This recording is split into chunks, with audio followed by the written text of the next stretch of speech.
Olá a todos os colegas, a todo mundo que acompanha a gente pela Rede Alesp. Com muita convicção, mas também muito surpresa, muito assustada do quanto a ambição humana que rege essa sociedade não tem limites. Quero começar pedindo licença à minha mãe, Maria Arlete Martinati Pena, que me pediu chorando para que eu não viesse aqui, porque quando pequenininha eu tive sérias complicações pulmonares, mas foi preciso vir aqui hoje. Foi preciso vir aqui hoje porque o risco que é colocado a nós, que é imposto a nós, é muito menor se a gente pensar na quantidade de pessoas que serão afetadas por esse projeto de lei, pela aprovação desse projeto de lei. Quero dizer aqui que, assim, para começo de conversa, é assustador, é digno de um filme de terror mesmo, né? Em meio a uma pandemia, o mundo chega a 1 milhão de mortos. Nós temos 140 mil mortos no Brasil. Nós temos ainda uma pandemia vigente.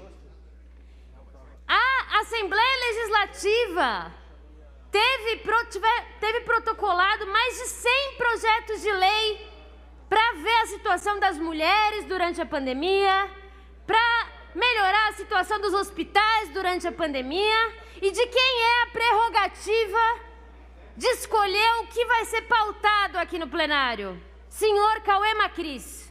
Ele mesmo gosta de reforçar o poder que ele tem. Isso é típico de homens com a falta de alguma coisa, né? Que tentam compensar por aí. Mas o senhor Cauê Macris faz questão de, nesse momento, pautar aqui nessa Assembleia Legislativa, que é pública. Todo mundo aqui recebe o dinheiro público, que é do povo. E no meio dessa pandemia, nenhum projeto de nenhum deputado aqui que falava sobre a pandemia foi pautado aqui, foi discutido aqui. E vocês aceitam isso, calados, submissos, subservientes. Vocês não têm o poder que vocês acham que têm, são paus mandados, todos vocês. Se acham muito poderosos, mas não são, porque na hora do vamos ver, o voto de vocês é de cabresto. Vários aqui estão correndo risco de vida, mas vêm, não porque para ajudar alguém, para prejudicar alguém. Milhares de famílias. Eu confesso que eu sou dessas que tem esperança na humanidade e terei até o final, isso nunca ninguém vai tirar de mim. Então, eu fico triste. Fico muito triste, inclusive, de pensar, né, em vocês, no caso. Quero dizer aqui que foram 140 mil mortos brasileiros, um pouco mais agora, né? E queria contar para vocês 2 histórias de pessoas que eu conheci e que morreram. Já que, como disse o deputado Enio Tato, a gente está acostumado a falar de números. Números, números, números. Pois aqui eu vou lembrar do seu Oswaldinho. O seu Oswaldinho era um trabalhador que trabalhava recolhendo lixo de um condomínio e que não teve o direito ao afastamento necessário. E o seu Oswaldinho conquistou, com mais de 60 anos de idade, o seu direito à sua casa própria. E ele reformou essa casa, com muito custo. Ele juntou dinheiro. Eu peço licença no plenário, eu estou falando de uma pessoa que agora é falecida, deputado Barros Munhoz, deputado Vinícius Camarinha, deputado Itamar Borges. Eu estou falando aqui de uma pessoa que faleceu. Uma pessoa que era boa. Uma pessoa que faleceu. Esse homem que lutou a vida toda dele para ter a casa própria, não aproveitou nem um ano a sua casa própria. Ele morreu antes com 6 meses que a casa dele já tinha sido reformada. Continuando, esse senhor ao qual eu me referia, ele foi um ser humano que amou muito a sua família agora se encontra despedaçada, e ele nem pôde aproveitar a sua casa, que era o seu sonho, que ele conquistou. Quero lembrar aqui também um militante da negritude que morreu de Covid-19, militante rock de Campinas, a quem tinha também muitos amigos e muitos sonhos e muitas lutas pela frente. Eu estou tentando aqui, mais uma vez, sensibilizar os colegas. Aqui foi dito que não importa, né, se é esquerda ou direita. Esse projeto é maior do que isso. Mas eu preciso dizer que isso não é verdade. Eu preciso dizer que esse projeto é um projeto que expressa exatamente o projeto político que a Globo não mostra. O projeto político de um futuro em que cada vez mais a economia leva a humanidade para um abismo. Não tem mais como sustentar as benesses dos bilionários no mundo. Não existe mais natureza para isso.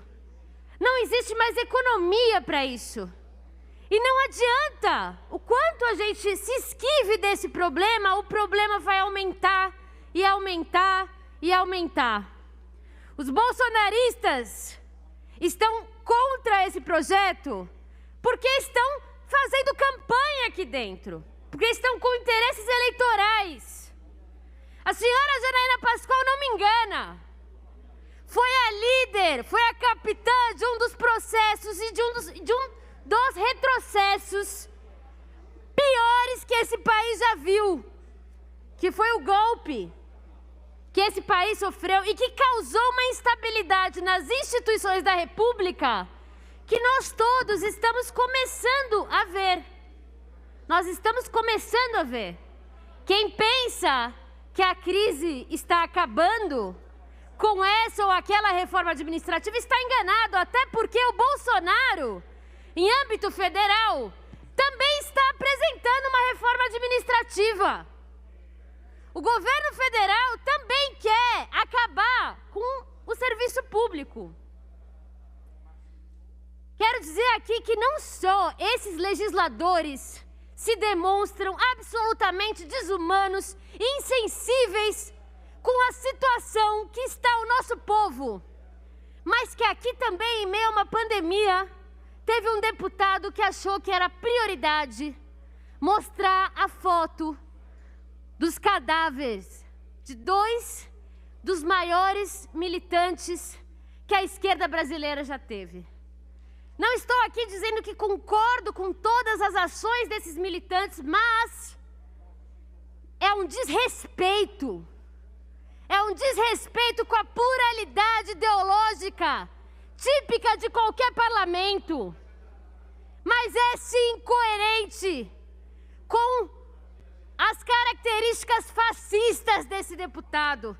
Quero dizer aqui, senhor Frederico Dávila, Marighella presente, Lamarca presente, porque foram pessoas que morreram e fizeram parte da história desse país e por isso merecem todo o nosso respeito. Mas o que tem a ver, não é mesmo? O que tem a ver esquerda e direita com isso? Está cada vez mais confuso, né? Isso tem um motivo.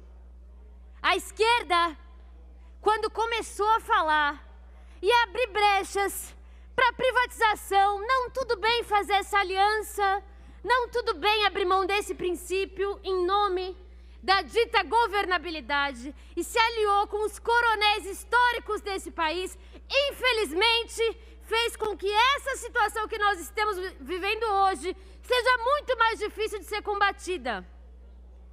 E é por isso que a privatização precisa ficar muito clara. Na iniciativa privada tem uma regra muito básica que qualquer trabalhador que já trabalhou na iniciativa privada sabe muito bem qual é. É um mínimo de gastos para o máximo de lucro que eu posso ter. Pode se florear, pode se inventar o que quiser, mas essa é a verdade. Então nós, que somos da esquerda, somos contra qualquer privatização, e nesse ponto eu tenho muito orgulho de ser do PSOL. Do PSOL. Desse partido que é contra e foi contra, em todos os momentos de sua história, as privatizações e a venda daquilo que se chama de serviço público, mas é, na verdade, um direito de qualquer ser humano. E é isso que nos divide. Se tem gente morrendo de fome, para o deputado Gilmacy, isso é uma minoria que vai sofrer, independente do que aconteça. Para nós, não. Para nós, não. Nós estamos preocupados em construir e humanizar o processo político desse país. E esse projeto de lei, o 529, é absolutamente... Então, eu quero aqui dizer que esse projeto de lei aí, como advogada, né, engraçado que a Constituição serve quando apetece a alguns deputados aqui, né? Mas tudo bem, vamos lá. Ele é absolutamente inconstitucional porque extingue a MTU, que é uma empresa que executa o serviço e coloca para a Artesp. A Artesp não tem a finalidade, não pode executar, ela é um órgão fiscalizador. O órgão fiscalizador não pode fiscalizar e executar ao mesmo tempo. Essa é só uma das inconstitucionalidades nesse projeto. Eu quero dizer aos funcionários que estão me mandando mensagem, que estão desesperados mesmo, com o eminente desemprego, o eminente empobrecimento de suas famílias. Eu quero dizer que nós estamos aqui e estaremos até o final para defender o direito de vocês, mas não só pela categoria, mas porque vocês, assim como nós, somos funcionários, servimos ao público. E o público, ele precisa ser preservado porque ele é a única forma de garantir direitos que a humanidade, no pós-Segunda Guerra Mundial, já identificou que são direitos básicos. E que sem esses direitos, a humanidade entra em colapso, a violência aumenta, o preconceito aumenta. E isso é para todos nós. Ou vocês gostam, né, de viverem enclausurados aí, sei lá onde que fica o castelo de vocês, mas não, a vida pode ser muito melhor para todos nós. É por isso que o PSOL vai continuar sendo contra a privatização do serviço público, sem mediações. Não porque nós queremos um Estado maior, mas porque nós sabemos que o serviço público é a única forma de garantir, lá na ponta, direitos básicos para as pessoas. A ITESP, o Instituto Florestal, a MTU, 2 milhões de usuários por dia, é uma empresa superavitária. O governo Dória não para de mentir. Mas isso, assim, não deveria ser surpresa para vocês, não é surpresa para mim. Esse é o modus operandi, isso já foi debatido muito aqui nesse plenário. Eu quero, por fim, alertar a todos que me assistem. Há traidores entre nós. Existem pessoas e deputados que, assim como na reforma da Previdência, estão dizendo que estão conosco, mas não estarão conosco na hora de votar, ou dão quórum para continuar as sessões de debate aqui. Isso é não fazer aquilo que é a obrigação de um deputado que está contra o projeto de lei 529, que é a obstrução. Aquele deputado que verdadeiramente está contra esse projeto, ele tem o dever de obstruir. E não se preocupem, nós faremos um trabalho exemplar para divulgar a posição de todos vocês nas bases de vocês.